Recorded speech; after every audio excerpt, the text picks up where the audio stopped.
వాళ్ళకి అర్థం కాదు, మిమ్మల్ని డిగ్రీ ఉండాలి. ఆ రేంజ్లో చెప్పినట్టు చెప్పు. హిందీ స్థాయి వాళ్ళకి అర్థం కాదు, మిమ్మల్ని డిగ్రీ ఉండాలి. ఐఏఎస్ ఐపీఎస్ పడితే వాళ్ళకి అర్థం అవుతుంది, హిందీ స్థాయి వాళ్ళకి అర్థం కాదు. మతిపూర వాళ్ళకి అర్థం కాదు, మనకి వాళ్ళకి అర్థం అవుతుంది. క్లాస్ వాళ్ళకి అర్థం కాదు, మాస్ వాళ్ళ సినిమా మామూలుగా ఉండదు. మాస్ వాళ్ళ వీరు బిర్యానీలా ఉంటాయి. చూస్తే పీజీ చేసిన వాళ్ళకి ఎట్లా ఉందంట మరి? సూపర్ సూపర్ ఉందా? ఎల్కేజీ సినిమా ఎవరికైనా ఎల్కేజీ సినిమా ఎవరికైనా ఎల్కేజీ అంటే అంత బాగోలేదని అంటావా? అర్థమయ్యిద్ది కానీ బాగోలేదంటావా? చదువుకోకపోయినా కానీ అర్థమవుతుంది. ఒక సినిమాలో ఒక డైలాగ్ చెప్తావా? ఏ సినిమా? ఈ సినిమా. ఈ సినిమాలో ఒక్క డైలాగ్ ఎందుకని? అంత బాగుంది. డైలాగ్ చెప్పాయంటే నీకు గుర్తులేదా ఏంటి? చెప్పను, లీక్ చేయదు. లీక్ చేద్దా? సరే మరి కూలిబిడ్డ అన్నాడు, మరి కూలిబిడ్డ అంటే ఏంటి దానికి అర్థం? కూలిబిడ్డ అంటే మా అమ్మ కూలి చేస్తుంది, కూలి పని చేస్తుంది. మా నాన్న కూలి పని చేస్తుంది, నేను కూడా కూలి పని చేసిన. ఇల్లు లేదు, పొలం లేదు, బ్యాంక్ బ్యాలెన్స్ లేదు, అందుకనే కూలి పని చేస్తున్నాను. కూలి బిడ్డ వెళ్తున్నాను, తప్పలేదు కదా.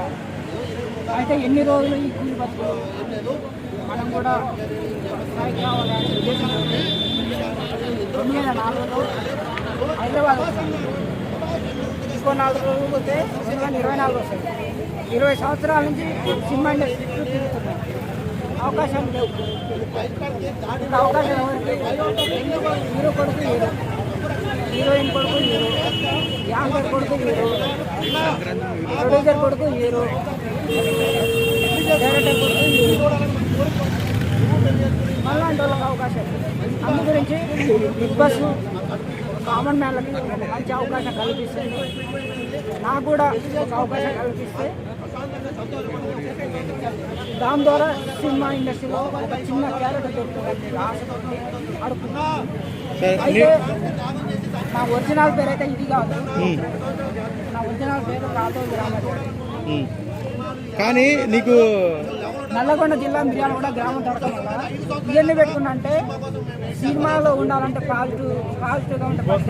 ఇప్పుడు నిన్ను గుర్తుపట్టాలంటే మినిమం డిగ్రీ డైలాగ్ కొడితేనే గుర్తుపడతారు, అవునా? నీ ఒరిజినల్ పేరు కూడా మరి జనాలకి తెలియదు. ఆ ఒరిజినల్ పేరు 20 సంవత్సరాలు 19 సంవత్సరాలు అది పెట్టుకోవడం తిరిగినా కదా. గుర్తింపు లేదా? లేదు. మన్మధరాజు గుర్తింపు వచ్చిందా? అంటే ఆ టైప్ ఉంటేనే సినిమా వాళ్ళకి ఇష్టం, పబ్లిక్ కూడా ఇష్టం. ఒకసారి నీ డైలాగ్ చెప్తావా?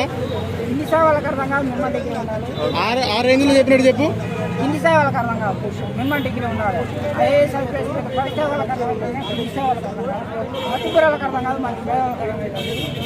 క్లాస్ వాళ్ళకి అర్థం కాదు, మాస్ వాళ్ళ సినిమా మామూలుగా ఉండదు. మాస్ వాళ్ళ వీరు బిర్యానీలా ఉంటాయి.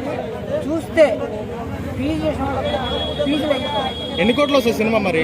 ఇయా ప్రభాస్ గారు ఒక సినిమా చేస్తే 100 కోట్లు తీసుకుంటున్నాయా? అవసరం 100 కోట్లు? మరి ఎన్ని తీసుకోవాలి అనుకున్నా. ఇప్పుడు ఈ సినిమా చూసిన తర్వాత 100 కోట్లు కాదు, 1000 కోట్లు తీసుకున్నా తక్కువే అనుకుంటున్నా. సినిమా బడ్జెట్ అంతా అన్ని డబ్బులు వస్తున్నాయి. 100 కోట్లు పెట్టుబడి పెడితే 1000 కోట్లు వస్తున్నాయి. 1000 కోట్లు పెట్టుబడి పెడితే 1,00,000 కోట్లు వస్తున్నాయి. అలాంటి అప్పుడు తీసుకుంటే తప్పులేదు కదా అనిపిస్తుంది. ఫుల్గా డబ్బులే డబ్బు. ఎల్కేజీ పల్లవ ప్రశాంత్కి నాకు కూడా సంబంధం. ఇటు తిరిగి చెప్పి ఎంత తప్పదు.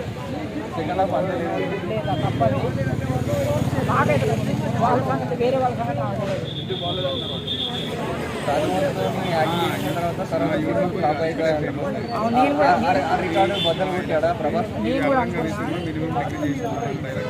ఆ సినిమా బాహుబలి సినిమా వచ్చిన తర్వాత నేను కూడా అనుకున్నా, ఏమంటున్నారు, ప్రభాస్ పని అయిపోయింది, బాహుబలి సినిమా ఎందుకంటే ఆ స్థాయిలో చూస్తుంది పని అయిపోయింది అనుకున్నారు. కానీ ఈ సినిమా చూసిన తర్వాత దాని అమ్మ మొగలాగా ఉంది. ఇప్పుడు నిన్న రిలీజ్ అయిన షారుఖ్ ఖాన్ మూవీ ఏమన్నా అయితే పోటీ రాదా కలెక్షన్ల పరంగా? నేనైతే చూడకుండా